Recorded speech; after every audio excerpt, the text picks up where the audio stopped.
Well, my friends, it's good that we are together this day.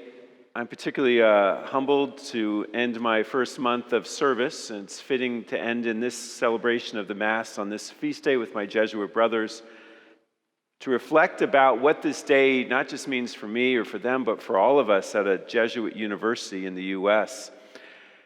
And so for our reflection today, I would like to offer 2 points. Now, I admit to you that is 1 point short of the typical 3 points that Jesuits have in our homilies, but it is summer, and a picnic awaits us. So I invite us to consider 2 points, 2 virtues that are steeped in the tradition of St. Ignatius, whose feast day it is. And those 2 virtues are gentleness and gratitude. Now, these are dispositions that are found in the spiritual exercises of St. Ignatius. And the exercises are, in a sense, Ignatius's handbook of prayer, which he devised over a number of years during the course of his somewhat slow conversion experience. And during these years of fairly intense prayer and service, Ignatius observed, as he described it, God was working with him as a teacher deals with a student. Certainly a fitting analogy for us at a university, and fitting for a pivotal figure in the history of education as Ignatius was. God working with him as a school teacher works with a child. Ignatius thought that this schooling of the Spirit could be helpful to others, so he wrote down notes and produced a series of exercises for the mind and the soul that might help others as he had been helped. And these exercises are a mix of familiar practices and novel exercises of Ignatius's own imagination. And the exercises as a whole are bookended by 2 distinctive keys. On the one, gentleness, and on the other bookend, gratitude. So first, gentleness. In the preface to the exercises called the presupposition, Ignatius offers us some basic counsel. But he directed it to the one who was giving another person the exercises.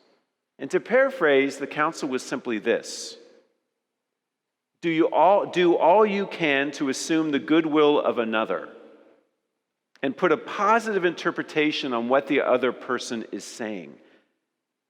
And if you cannot do that, then correct the person, pointing out the truth with love.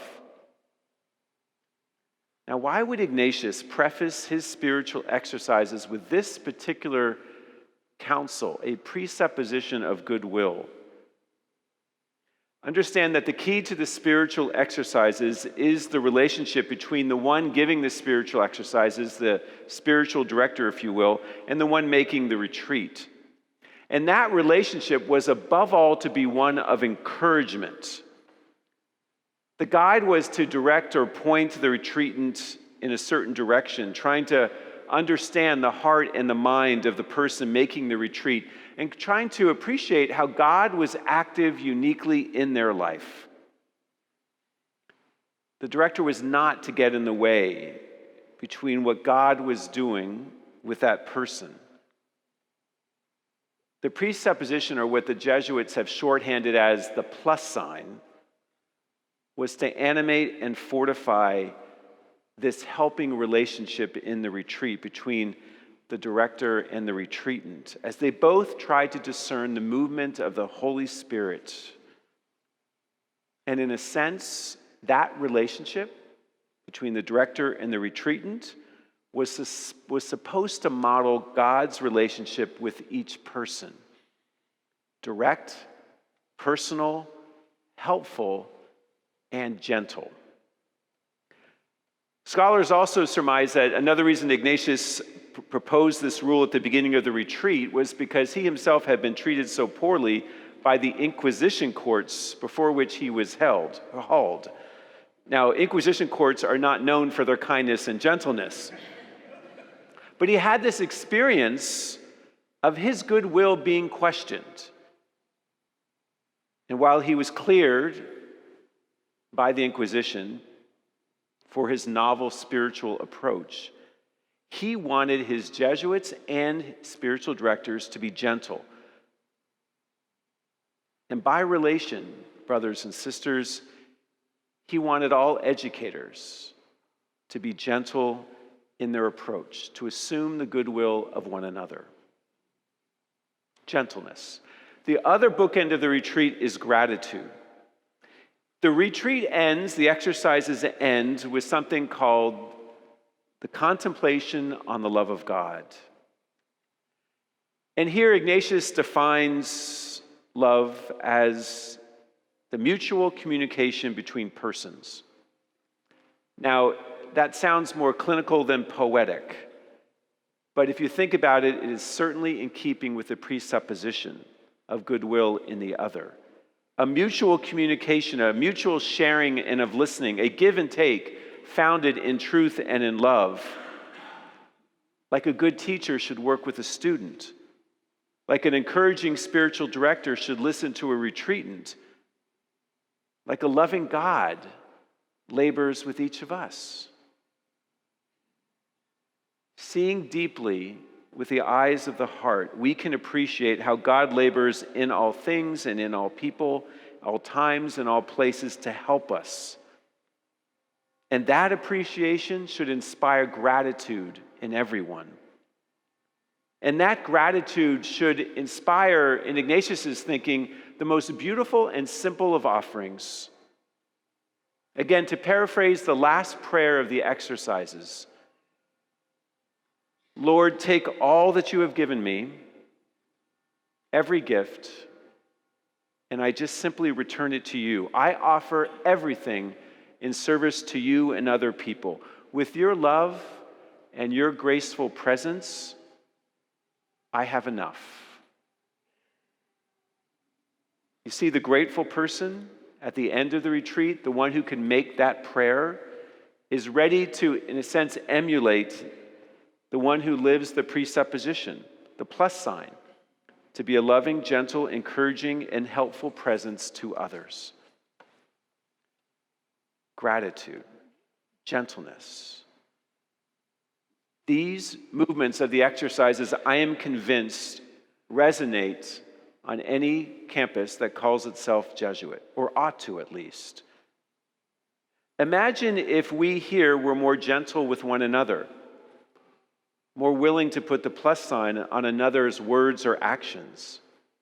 Imagine if, when we had to correct someone, we pointed out the truth to them with conviction and clarity indeed, but also with love and gentleness, not punishing or scolding or keeping score, but teaching or helping the other person or liberating them for some common purpose we share. Imagine if we were less defensive and more open to learn from one another. Imagine if we put communication with one another in the context of love, a mutual giving and receiving, a mutual learning from one another, realizing no one has a monopoly on truth, and that truth is often revealed in that loving communication. Imagine if we all lived more gratefully, realizing that we are steeped in God's presence in every corner of this campus, particularly in the people that God sends our way here, even if we disagree with them and even if they disappoint us. Imagine if we saw all parts of this campus, not just beautiful churches, but all parts as God's playground, God laboring in our search for truth, in our appreciation for beauty, in our growing in goodness. Just imagine. I offer this encouragement or this reflection not with naivete. Being gentle is hard, especially when we are surrounded by a politics which is so coarse and divisive.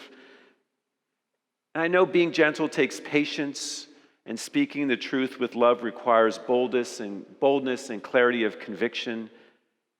And I know how being grateful can sometimes be so hard because I am so busy or distracted that sometimes we might forget to be grateful or pass by God's many gifts without even noticing them.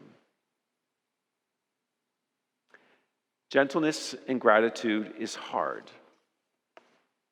But this feast day calls us to imagine in this way. Imagination is a central way of praying in the spiritual exercises and ought to be our central way of acting here at Santa Clara. Because in the end, imagination is the font of hope, the source of what is possible.